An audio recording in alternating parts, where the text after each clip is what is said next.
Assalamualaikum warahmatullahi wabarakatuh. Bismillahirrahmanirrahim. Alhamdulillahi rabbil alamin wa bihi nasta'in ala umuri dunya waddin. Wassalatu wassalamu ala asrafil anbiya'i mursalin sayyidina wa maulana Muhammad wa ala alihi wa sahbihi ajma'in. Alhamdulillah, pada malam ini sama-sama kita dapat berhimpun sekali lagi untuk sama-sama kita diberikan kesempatan untuk menghadiri majlis taklim ini. Dan seperti biasa, sebelum kita mulakan kelas pada malam ini, marilah sama-sama kita mulakan dengan membaca suratul Fatihah, yang mana kita akan khususkan buat Nabi besar kita Rasulullah sallallahu alaihi wasallam. Begitu juga buat kedua orang tua kita. Mudah-mudahan dengan keberkahan suratul Fatihah yang kita akan baca ini secara berjemaah, kedua orang tua kita juga akan sentiasa dirahmati Allah Subhanahu wa taala, sama ada yang masih hidup maupun yang telah meninggal dunia. Dan diharapkan juga semoga dengan pembacaan suratul Fatihah secara berjemaah ini, majlis taklim ini diberikan keberkahannya, dan kita mengharapkan juga agar kita akan dapat kepahaman daripada apa yang akan kita belajar pada malam ini, insya-Allah. Ila hadratin Nabi Mustafa Rasulullah sallallahu alaihi wasallam wa ala hazatin ya kiramil Fatihah. Bismillahirrahmanirrahim. Alhamdulillahi rabbil alamin. Arrahmanir rahim. Maliki yaumiddin. Iyyaka na'budu wa iyyaka nasta'in. Ihdinas siratal mustaqim. صراط الذين أنعمت عليهم غير المغضوب عليهم ولا الضالين آمين. Alhamdulillah, mari kita sama-sama mulakan pengajian kita. Hari ini kita akan sambung balik apa yang kita dah belajar pada minggu lepas. Masih boleh ingat kita belajar bab apa? Cuba buka muka surat yang ke-50. Minggu lepas kita dah sampai ke tahap muka surat yang ke-50. Dan pengajian kita pada minggu lepas lebih kepada bab muta. Betul? Apa yang muta tu? Mutamasilain, mutajanisain, dan juga mutaqaribain. Kita dah belajar bab ni.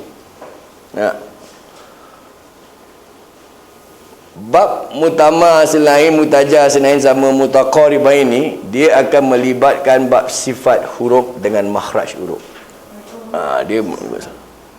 Dia akan melibatkan ni dua. Di antara makhraj dengan sifat punya combination, kan, dia combinekan, dia kombinasi dia tu baru menjadikan hukum ini. Kalau kita tak belajar atau tak kenal bab makhraj dengan sifat, kita tak boleh kenal nama hukum ni. Dapat tu dulu. Dalam bab ni, mutamasilain, mutajanisain ataupun mutaqaribain ni, dia boleh jadi dua peringkat. Dia boleh jadi idgham, dia juga boleh jadi izhar. Apa makna idgham? Masukkan. Izhar, jelaskan ataupun nyatakan bacaan dia. Boleh tak? So far okey Ni tiga ni dia boleh jadi dua. Sama ada idgham atau izhar. Tapi kalau kita belajar yang sebelum ni, kita belajar bab hukum nun sukun, kan, dia dah izhar halki lah contoh dia tak boleh jadi idgham. Tapi yang ini masih boleh jadi idgham, masih boleh jadi izhar. Nanti kita tengok macam mana dia jadi idgham, macam mana dia jadi izhar. Okay, kita ambil yang ini dulu. Dan selain daripada jadi idgham dan izhar, ini saya tulis dalam bahasa Jawi dia, bahasa Arab dia senang sikit. Kita pun dah boleh baca pula. Tangan kelas tajwid tak boleh. Kalau kelas iqra memang saya tulis rumi lah. Ni dia. Mutamasilain. Yang ni mutajanisain. Yang ni mutaqaribain. Okey, kita ambil ni tiga dulu. Yang tiga hukum tadi, yang muka surat 50. Nampak? Dia boleh jadi idgham, dia boleh jadi izhar. Itu dulu. Ambil yang sana dulu. Dan dekat belakang dia pula, dia boleh jadi saghir, dia boleh jadi kabir, dia boleh jadi mutlak. Apa benda yang saghir, kabir, mutlak ni pula? Okey, satu-satu dulu. Idgham masukkan, izhar nyatakan. Kalau saghir kecil, kabir mutlak secara mutlaknya Kita kena baca secara mutlak, dia baca macam tu. Okey. Yang mutamazinain ini, saya dah cakap tadi, dia akan melibatkan kepada bab ni dulu. Nak kenal dia, kita nak kena kenal ni benda. Makhraj huruf campur dengan sifat huruf akan jadi hukum ni. Nampak dulu tak? Apa makna makhraj huruf? Tempat keluar-keluar huruf. Betul tak? Kalau sifat huruf. Sifat lain makhraj lain lah. Dua benda yang berbeza. Sebab tu saya bilang tadi, baca dulu kat rumah bab sifat dengan makhraj. Jadi kita dapat dia punya gambaran secara ringkas dulu. Baru kalau saya nak explain kan, dah dapat mudah, dia punya gambaran dah mudah. Kalau kita tak baca, saya nak terangkan bab sifat huruf ni sama makhrajnya, ini yang makan masa. Ini saya rasa nak kena 2 kali ke 3 kali untuk nak fahamkan ni. Cuma hari ni saya nak fahamkan kombinasi ni dua, makhraj dengan sifat ni, yang berkaitan dengan 3 mutama ni. Mutama, mutajah sama mutakor je. Kalau nak in detail sifat huruf, memang agak payah. Ini memang ada satu hari yang special untuk dia je. Pasal hari ni kita nak masuk bab mutama, mutajah, mutakor ni, saya tak ambil in detail, saya ambil secara ringkas yang berkaitan dengan 3 mutama ni. Ni. Okey. Selain daripada ni 3, dia ada lagi satu. Mutabaidain. Mutabaidain ni, dia tak banyak dikupaskan oleh ulama-ulama qura' ni. Maknanya dia tak buat saja terperinci sebab mutabaidain terlalu banyak dalam Quran. Jadi kita nak kena kenal ni 3 dulu. Baik, ni 3 ni, kalau muka surat 50, saya dah tandakan benda ni. Yang mana saya highlight, itu dia punya point form. Pasal saya faham kalau nak baca everything is not easy. So ambil yang mana saya dah kotakkan dia ataupun saya underlinekan dia. Yang mana saya kotak atau saya underline, itu dia punya point form. Jadi cuba try highlightkan kat buku awak juga. Buku nak tulis ke, nak conteng apa point-point dia, awak tulis ikut kepahaman awak sendiri. Buku yang awak tulis ni, yang awak highlight, yang awak conteng ni, ikut kepahaman awak ni, percaya cakap saya, hari ni tak ada value.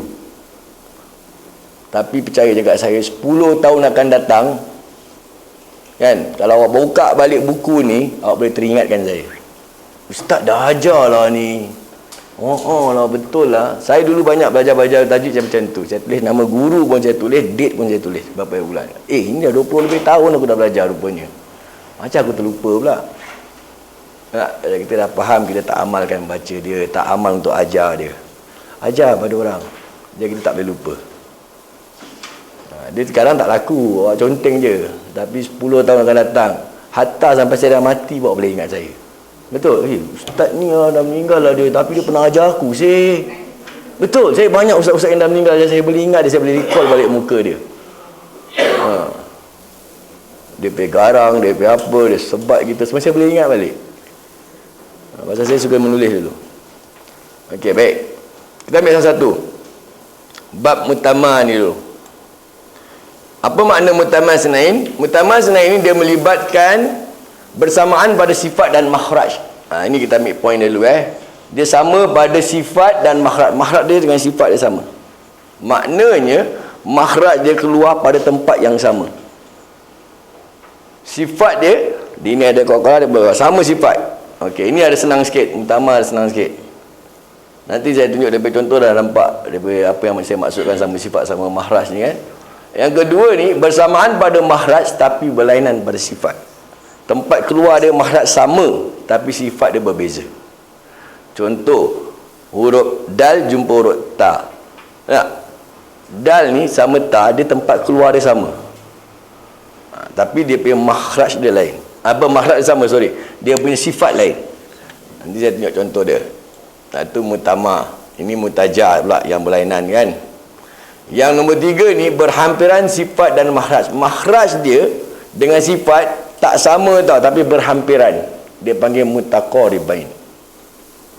Apa yang dimaksudkan berhampiran? Kan saya bilang dulu bila kita belajar bab makhraj, dia berhampiran maknanya dia keluar pada tempat yang sama, dekat halqum, tapi dekat which part of halqum? Di pangkal halqum, pertengahan halqum, atau hujung halqum. Dia keluar tempat lidah, makhraj dia kat lidah, tapi di which part of lidah? Pangkal lidah, pertengahan lidah atau hujung lidah. Dia berhampiran lah, maknanya kawasan tu jugalah. Itu makhraj dia. Sifat pun dia banyak bersamaan. Dia ni ada qalqalah, dia pun ada juga qalqalah. Dia ni ada hamas, dia pun ada hamas, contoh lah. Dia banyak yang dia bersamaan dia bersifat. Okey, contoh yang mutamas lain, fa jumpa fa, ta jumpa ta. Muka surat 50 ni. Okey, yang tadi saya bilang ada syaghir, ada kabir, ada mutlak. Macam mana nak tengok dia mutlak, macam mana nak tengok dia idgham, macam mana tengok izhar. Okey, ini kita dah tengok mutamas lain ni semua kan, melibatkan makhraj dengan sifat huruf, jadikan dia ni 3. Ini dia makhraj, ini dia sifat. Sifat huruf ni ada kat gambar raja yang belakang buku kita.